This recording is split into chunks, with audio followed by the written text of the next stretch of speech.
योगी सरकार ने 2 दिन वर्क फ्रॉम होम अनिवार्य कर दिया है। सरकारी दफ्तर में एसी का तापमान 24 से 26 डिग्री रखना होगा। उत्तर प्रदेश में नो वीकली डे लागू होगा। उत्तर प्रदेश में योगी सरकार ने 7 बड़े फैसले लिए। मुख्यमंत्री, मंत्रियों, विधायकों और अफसरों का काफिला 50% घटेगा। हफ्ते में 1 दिन इन्हें पब्लिक ट्रांसपोर्ट या बस मेट्रो से चलना होगा। दिल्ली में सभी सरकारी कर्मचारी 2 दिन वर्क फ्रॉम होम करेंगे। प्राइवेट कंपनियों से भी 2 दिन वर्क फ्रॉम होम के लिए कहा गया है। 50% सरकारी बैठकें ऑनलाइन करने का फैसला हुआ है। दिल्ली सरकार के मंत्री 1 साल तक विदेश दौरे पर नहीं जाएंगे। दफ्तरों की टाइमिंग सुबह 10:30 से शाम 7 बजे तक होगी।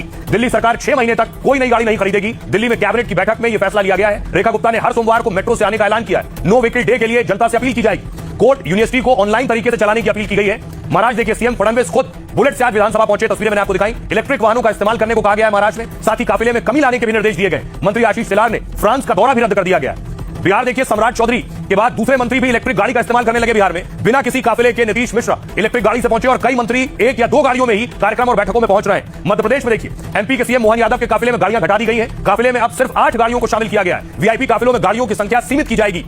राजस्थान, जयपुर में सीएम भजनलाल के साथ 5 गाड़ियां दिखी हैं। उनके काफिले में पहले 14 से 16 गाड़ियां हुआ करती थी। आइए अब आपको सुनाता हूं, सुनिए जरा इन फैसलों के बाद सियासतदान का। दिल्ली सरकार में 2 दिन हर हफ्ते वर्क फ्रॉम होम रहेगा। 2 दिन हर हफ्ते वर्क फ्रॉम होम रहेगा। और इसी तरीके से प्राइवेट सेक्टर्स में भी हर एक कंपनी, इंस्टीट्यूशन, उनको कहा जाएगा कि वर्क फ्रॉम होम करें 2 दिन के लिए। ये एडवाइजरी होगी। हमारा जो कॉन्वॉय है उसको भी छोटा किया है, उसको और छोटा करने का प्रयास हम कर रहे हैं। विदेश यात्राएं हमने सबकी जो है वो समाप्त कर दी, रद्द कर दी है। जहां जहां हम लोग फॉरेन एक्सचेंज बचा सकते हैं, पेट्रोल डीजल बचा सकते हैं, बचाने का प्रयास हम करेंगे। वो ध्यान में लेते हुए आज हमने पेट्रोल डीजल की इज्जत करना चाहिए और इसके प्रधानमंत्री ने आह्वान करने में हमारा दावा करना चाहिए कि हमने बस प्रधानमंत्री या सरकार की जिम्मेदारी होती है कि समस्याओं का समाधान करना। आप इसलिए प्रधानमंत्री, इसलिए सरकार बनाई जाती है। कोई चीज़ कमी है तो उसको दूर किया जाए। प्रधानमंत्री जी इसी तरह का काम करते रहेंगे। मुद्दे की बात नहीं करेंगे, समस्या का समाधान कैसे करेंगे, यानी उनके पास कोई विजन है, कोई रोड मैप नहीं है।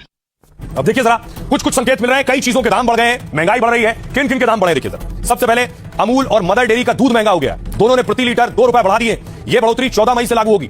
सीएनजी की कीमत में 2 रुपए की बढ़ोतरी की गई है। सीएनजी की कीमतों का यह झटका फिलहाल मुंबई में लगा है। बढ़ी कीमतें 14 मई की रात 12 बजे से लागू हो गई। देश के दूसरे शहरों में इसकी कीमतें अभी पुरानी ही है। मुंबई में सीएनजी कीमतें बढ़ते ही किराया बढ़ाने की मांग तेज हो गई। मुंबई महानगर में 12 लाख गाड़ियां सीएनजी पर चल रही हैं। पेट्रोल डीजल की कीमतें भी बढ़ने की आशंका है। एक्सपर्ट्स के मुताबिक तेल कंपनियां लगातार घाटे में। ऐसे में जल्दी पेट्रोल डीजल की कीमतें बढ़ सकती हैं। ईरान अमेरिका टेंशन से रोजाना 1619 करोड़ ज्यादा खर्च हो रहे हैं। अगर कीमतें बढ़ती हैं तो माल ढुलाई महंगी होगी और इससे जरूरी सामान की कीमतें बढ़ने की आशंका है। सुनिए जरा लोग क्या कह रहे हैं इसका।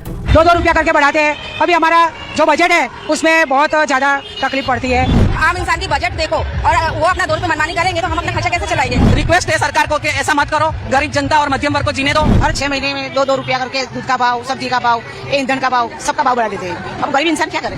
बहुत कमाई पे असर होगा ना सर। कितना 400-500 दिन का बचता है, उसमें 200-250 रुपया सीएनजी और एक्स्ट्रा हो जाएगा ना। मैं सरकार से मांग करना चाहूंगा कि जिस तरह से हर चीज का भाव बढ़ रहा है, सीएनजी का भी भाव बढ़ गया है, मेंटेनेंस भी बढ़ जा रहा है, इस हिसाब से हम लोग का भी भाव बढ़ना चाहिए। 2 रुपया तो बढ़ते रहता है। अभी सालों में क्या है, 2-4 साल के बाद बढ़ जाता है तो फिर होते रहता है वो तो भाव। रेट बढ़ने की वजह से बहुत परेशानी हो गई जी। महंगाई, इस महंगाई में जाएंगे तो कैसे घर चलेंगे। गवर्नमेंट को कहीं ना स्टेबिलिटी लानी होगी इसके लिए। ये आए तरह से रेट बढ़ेंगे तो हम लोग की पॉकेट पर कितना ज्यादा बोझ आ रहा है, ये गवर्नमेंट से समझ नहीं पा रही चीज को। अभी हर चीज में बढ़ेगा। अभी तो मिल्क में बढ़ा है और पेट्रोल हाइक होगा प्राइस, तो बाकी चीज भी बढ़ना ही बढ़ना है। आइए इस बीच एक और ग्राफिक्स आपको दिखाऊं। एक और खबर कि एक तरफ असर दिख रहा है साफ तौर पर कि प्रधानमंत्री की अपील है, कुछ चीजों के दाम बढ़े और प्रधानमंत्री विदेश दौरे पर जाने वाले।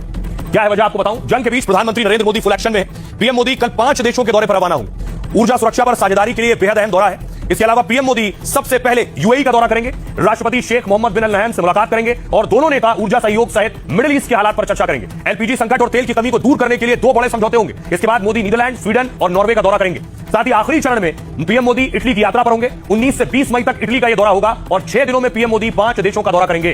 दौरे में व्यापार, ऊर्जा, सुरक्षा, निवेश सहित कई मुद्दों पर जोर होगा। यह है प्रधानमंत्री नरेंद्र मोदी का दौरा जो कल से शुरू होगा। सुनिए जरा क्या कुछ कह रहे हैं रणधीर जायसवाल। और संयुक्त अरब अमीरात के बीच में जो एक बहुत पुष्ट और घनी साझेदारी है, पिछले कई एक सालों में प्रधानमंत्री की 7 यात्रा हो चुकी है यूएई की, और वहां से उनके राष्ट्रपति की हमारे देश में 5 बार यात्रा हो चुकी है। जो इस बार की जो प्रधानमंत्री की यात्रा है, इससे इस मित्रता को, इस साझेदारी को और इसमें घनिष्ठता आएगी। और आप देखेंगे कि कई एक सारी अग्रीमेंट, एमओयूज इसके दरमियान किया जाएगा, जिसमें कि ऊर्जा सुरक्षा पर विशेष ध्यान दिया जाएगा। एक अच्छा समय होगा जब दोनों लीडर्स आपस में बैठ करके जो क्षेत्रीय माहौल है, जो स्थिति है, तो उसके ऊपर एक दूसरे के साथ विस्तार में विस्तृत तरीके से विचार विमर्श कर सकते हैं। और खास करके हमारे जो कॉम्प्रिहेंसिव स्ट्रेटेजिक पार्टनरशिप है, द्विपक्षीय सहयोग है, उनको कैसे और सुदृढ़ बनाया जाए, उसके ऊपर बात करेंगे। नई इनिशिएटिव्स का अवसर मिलेगा। अगर मैं कहूँ तो यूएई भारत की एनर्जी सिक्योरिटी का एक अहम भागीदार रहा है। हमारी जो एनर्जी पार्टनरशिप है वो एक बायर सेलर की पार्टनरशिप ना होकर उन्होंने भी इस पार्टनरशिप ने एक स्ट्रेटेजिक आयाम उसको पाया है एनर्जी के विषय में।